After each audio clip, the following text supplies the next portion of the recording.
Hello, my dear dancing friends. Today we're going to talk about someone very special, and you should definitely learn about this guy, even if you are not a dancer, if you just are interested in Israeli culture in general.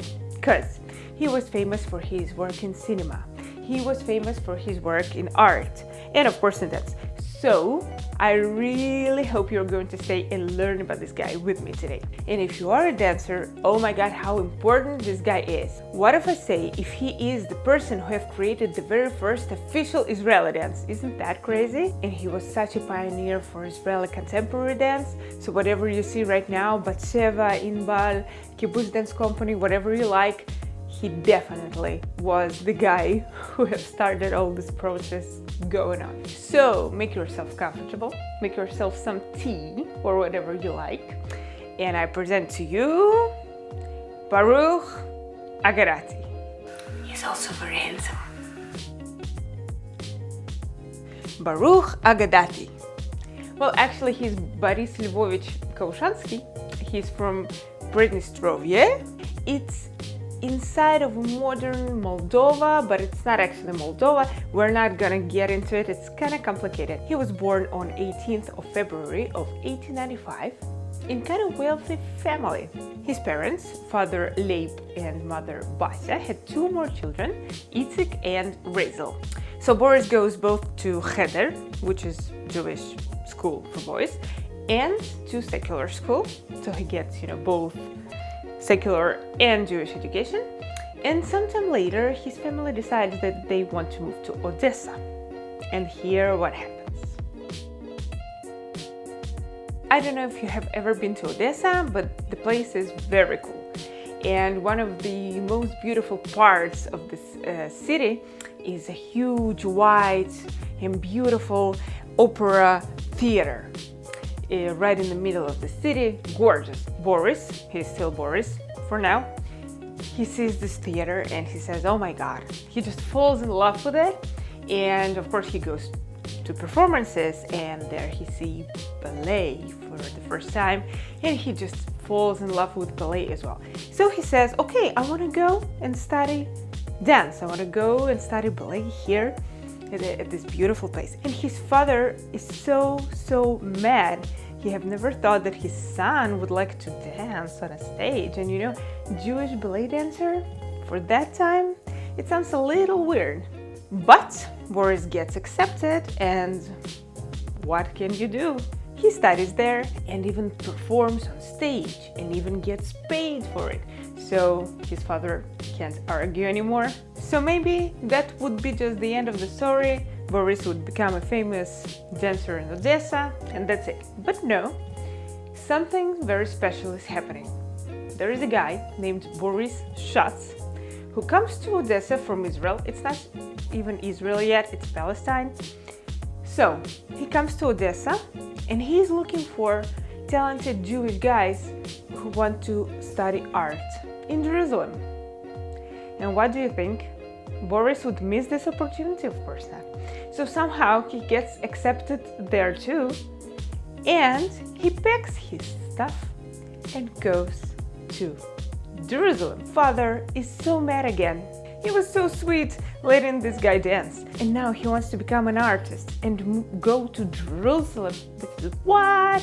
But his mother even gives a little money to his son and says, go, my darling, go to Jerusalem. So let's move to Jerusalem from here. So here we are in Jerusalem, but actually, where are we exactly? Who is this Boris Schatz guy? Well, I think you have heard about him, or even if you don't know his name, you definitely know what he did. There is a beautiful academy in Jerusalem called Bezalel. Now it's still there. It's an academy for art and design. It's beautiful, it's famous, and it's amazing. So Boris Schatz is the guy who founded it. And when he came to Odessa to search for his first students, it was for this Bezalel school. So Boris is one of the very first students of Bezalel. But here is a little thing. He has no money. Like, he had a little bit of money to get to Jerusalem and, to eat something, but he doesn't work. And they are not going to send him anything. So Boris Schatz asks Boris Kaushansky, our hero, and he says, how are you going to make a living? And he was like, I don't know. I've never thought about it actually. And Schatz says, okay, here's a place you can work, and sends him to Petah Tikva. It's another city in Israel. You can work in Petah Tikva for a month, make money. The next month you come to Jerusalem and you study. And the next month you go to Petah Tikva and you work and make money. And then you come back. And that's how you gotta do it. He said, okay, no problem. And went to Petah Tikva. So our 15-year-old guy moves to Petah Tikva and starts working. And he works there at citrus plantation and he makes money, but such little money that he can't afford to go back to Jerusalem the next month because he ate everything he made and he just stays there. And it's very sad because it's not why he left Odessa, right? A little bit later, he's moved to another work. It's there in Petah Tikva, and they're building a highway from Petah Tikva to Tel Aviv. Tel Aviv is very young then. So he traveled from Tel Aviv to Petah Tikva, or vice versa. I think of Baruch Agadati was one of those people who made this road happen. And he gets sick there. It was malaria or something like that, so he can't work, he can't learn. His parents somehow get to know about all the sad situation, and they say, okay, he's so stubborn, he's obviously talented. We're going to send him money every month. And they send him 5 Napoleon coins. They're golden, and each coin is 20 francs, so it's 100 francs a month, and it's enough. So he moves to Jerusalem finally, and he starts to study there. Here we are, back in Jerusalem, and Boris, well, there he actually changes his name to Baruch, and he even changes his second name to Ben Yehuda. And it's kind of interesting because we're going to talk about it later. He studied there for 3 years, and every summer he comes back to Odessa to his parents. So now you would love to ask me, Yana, where is dancing? Why? He's painting at Bezalel. He's not dancing. What's going on?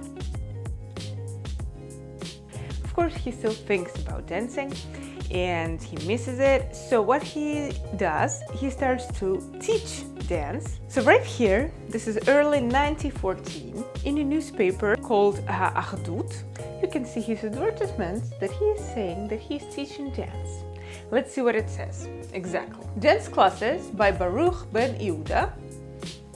As I said, he's Baruch Ben Yehuda now, and of course it's because of this famous Ben Yehuda who have revived Hebrew, and almost in every city in Israel you can find a street after Ben Yehuda, Eliezer Ben Yehuda. So that's why Baruch now takes his name, because he's just admires. But there will be a little scandalous something later. So, dance classes by Baruch Ben Yehuda. The cost of the first course, that consists of 10 essential dances, including waltz, is 25 francs. For details, ask Kaushansky at Bezalel from 1 to 5 p.m. He was also performing that time, of course. For example, his very scandalous performance at Purim Carnival at Bezalel Academy in Jerusalem. He was dancing solo. He was wearing some kind of a Greek tunic. It was purple or black. Some people say black, some people say purple.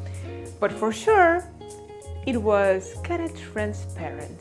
So he was dancing and people could see stuff, and people didn't really get it, even though he was dancing so beautiful and it was so amazing and everything, but they were kind of, a little shocked. And one woman from the audience just stood up, said, "This is disgusting, this is offensive for Jerusalem, and this is so bad." So she left the room. Who was it? What do you think? I think you'll never guess. It was Eliezer Ben Yehuda's wife, Chemda. She was the first lady in Jerusalem back then. Baruch got very disappointed, and he of course got rid of his second name, Ben Yehuda, and then he will take his another second name, Agadati. It will happen sometime later. And to tell the truth, the audience wasn't very much able to accept his art for the most part, because he was so ahead of time. If you look at performances of modern, also Israeli and just world contemporary dancers, you will see them, they don't wear too much clothes, right? And it's beautiful. And sometimes they even perform without music at all, and people say, wow, that was so cool. Baruch did this too, and people didn't understand at all. In 1914, as usual, he goes back home for summer to Odessa, but this time he stuck there for 5 years because he can't come back. The war starts and he can't go back to Israel. So only in 1919 he will go back on a very famous ship, Ruslan, with other art and important people. So he comes back to Jerusalem only in 1919 after 5 years in Odessa. I think he was dancing there. Why not? Of course. Right after he comes back to Israel, Mayor Dizengoff, he's the future mayor of Tel Aviv, gives Baruch what they call tzrif. It's a small house, very simple, very small. This one was with the red door, and he lives there. And we even have an address. It's Yitzhak Alhonen Street, 13A. So if you're in the neighborhood, come see where he lived. So now what he's doing a lot is working on Israeli ballet. It's called Jewish Art Ballet, and he experiments a lot. That's exactly the time he starts to create some performances without music. He uses very modern composers, and he performs both alone and with others and creates choreography for others. For example, one of his ballets was Abraham and 3 Angels, and so many more. He used stories from Torah, he used Hasidic looks and Hasidic music for his performances, and so much more. He even goes to perform abroad.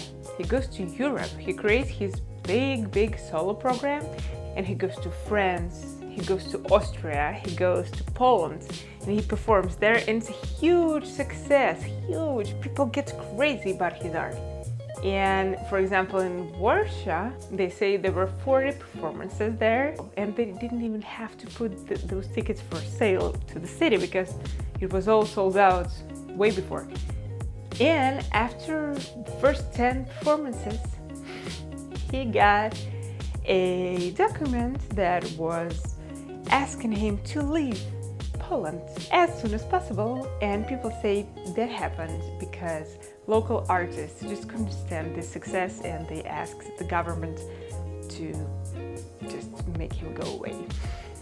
It was for the first time for a Jewish person to perform on those stages, and he did this solo.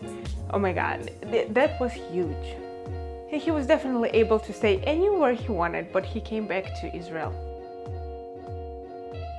1924, absolutely, no doubt, the most important date in this story for us guys, for me, for you, and for all of us who love and dance Israeli dances. That's the date when the very first official Israeli dance was created. Oh my God!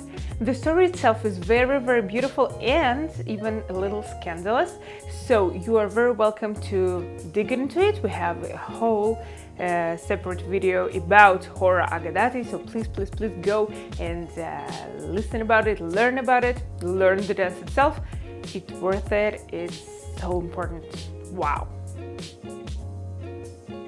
In 1936, Baruch is very disappointed with his work on stage, with his ballets and his art that people do not understand at all. So he says, okay, I don't want to do this anymore. So people are not ready for what I do. Okay, so he moves from dance to another fields of art and creativity. For us, it's maybe bad news, but for cinema, for instance, it's good news because he founded one of the first cinema companies in Israel. It's called AGA, and you can still watch their movies, and it's huge. Oh, some love life details. Of course, it's interesting. And he's pretty handsome, as we said before, so yeah, it is interesting. Well, he never got married, and people say he once fell in love. Her name was Tzila, but nothing worked out because he said that he was so much into art and work that it would be unfair to get married, and because he wouldn't be able to give enough love and enough of himself to his wife, so he never got married, and she married his brother Yitzhak. Weird. So he was single, handsome, and super productive in the field of art. A lot of fields. That's our guy. He died in 1976 on the 18th of January, and that's his story. I'm very happy I had a chance to tell you about this huge person in Israeli culture, especially for Israeli dance and dance in general. We thank ROI and Charles and Lynn Schusterman Family Foundation for making this possible to film this video for you guys and to tell his beautiful story. We're looking forward to see you in other videos. See you soon. Bye.